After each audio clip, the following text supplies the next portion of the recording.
Assalamualaikum warahmatullahi wabarakatuh. Perkenalkan, nama saya Nandia Trimantika. Di sini saya akan sedikit menjelaskan tentang ilmu hadis, riwayah, dan dirayah. Bismillahirrahmanirrahim. Alhamdulillahirrabbilalamin. Wabihi nasta'in wala umuri dunya waddin. Wassalatu wassalamu ala asrofil anbiya'i wal mursalin wa ala alihi wa sahbihi ajma'in, amma ba'du. Pengertian ilmu hadis. Hadis adalah pengetahuan yang penting dalam kehidupan kita, karena hadis merupakan sumber hukum yang kedua setelah Al-Quran.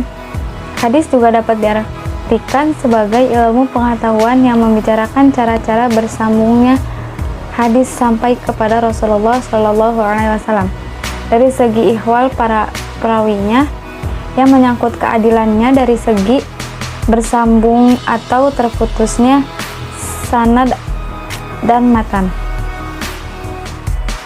Secara umum, hadis membagi kepada dua bagian, yaitu ilmu hadis riwayah dan ilmu hadis dirayah. Ilmu hadis riwayah adalah ilmu yang mempelajari periwayatan secara teliti dan berhati-hati bagi segala sesuatu yang disandarkan kepada Nabi Muhammad SAW, baik berupa perkataan, perbuatan, persetujuan, periwayatannya, batasan-batasannya, ketelitian segala redaksinya, maupun sifat serta segala sesuatu yang disandarkan kepada para sahabat dan para tabi'in.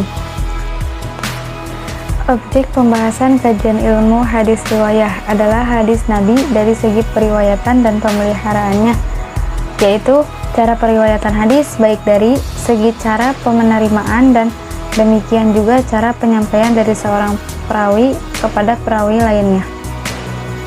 Yang kedua, cara pemeliharaan hadis, yaitu dalam bentuk penghafalan, penulisan, dan pembukuan.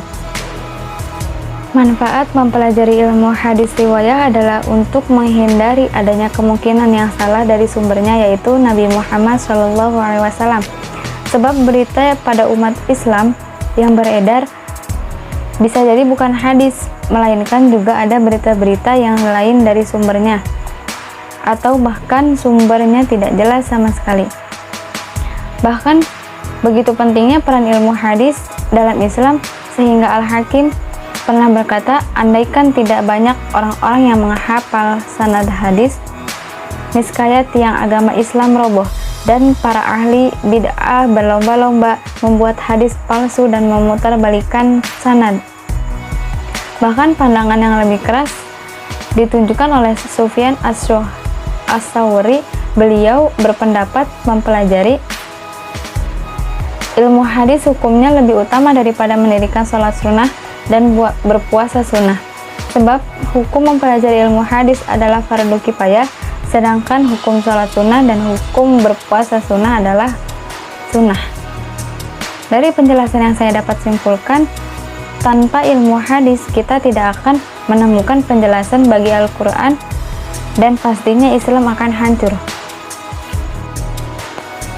Yang selanjutnya, ilmu hadis dirayah, yaitu ilmu yang mengetahui hakikat periwayatannya, syarat-syaratnya, macam-macamnya, hukum-hukumnya, dan serta mengetahui keadaan para perawinya, yaitu baik berupa syaratnya, berupa macam-macam hadisnya, serta yang diriwayatkan dan segala sesuatu yang berkaitan dengannya.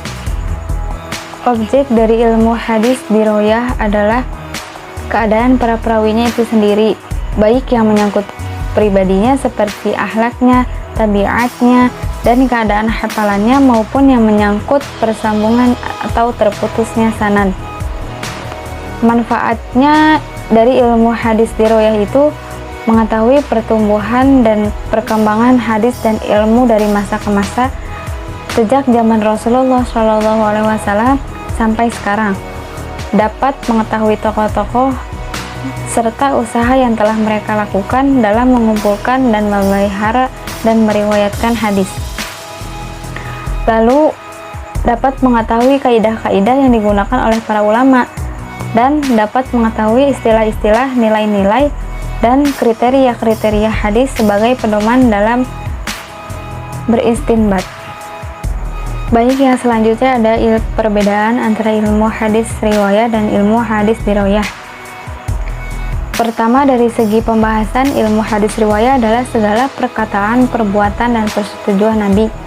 Ilmu hadis riwayah adalah hakikat, sifat-sifat, kaidah, dan periwayatannya. Untuk pendiri ilmu hadis riwayah adalah Muhammad bin Syihab az-Zuhri. Untuk ilmu hadis riwayah adalah Abu Muhammad al-Hasan bin Abdul Rahman bin Khalad. Tujuannya memelihara syariah Islam dan otentisitas Islam. Untuk ilmu hadis riwayah meneliti hadis berdasarkan kaidah dan persyaratannya dalam hadis. Untuk faedahnya menjauhi kesalahan dalam periwayatannya. Untuk ilmu hadis riwayahnya mengetahui periwayatan yang diterima dan yang tidak. Meskipun ilmu hadis riwayah dan diroyah itu memiliki perbedaan, namun ini adalah salah satu sistem yang tidak bisa dipisahkan. Lahirnya ilmu hadis riwayah tidak lepas dari peran ilmu hadis diroyah. Di antaranya peran-peran adalah meriwayatkan, menelusuri, menghimpun, mengklasifikasikan kepada berbagai tingkatan dan aneka macam. Mana yang hadis dan mana yang bukan hadis, mana yang sabda Nabi dan yang mana perkataan dari sahabat Nabi. Dalam proses penelusuran ilmu hadis riwayah sebagai outputnya dan ilmu hadis diroyah sebagai inputnya. Sekian yang bisa saya sampaikan. Kurang lebihnya mohon maaf. Wassalamualaikum warahmatullahi wabarakatuh.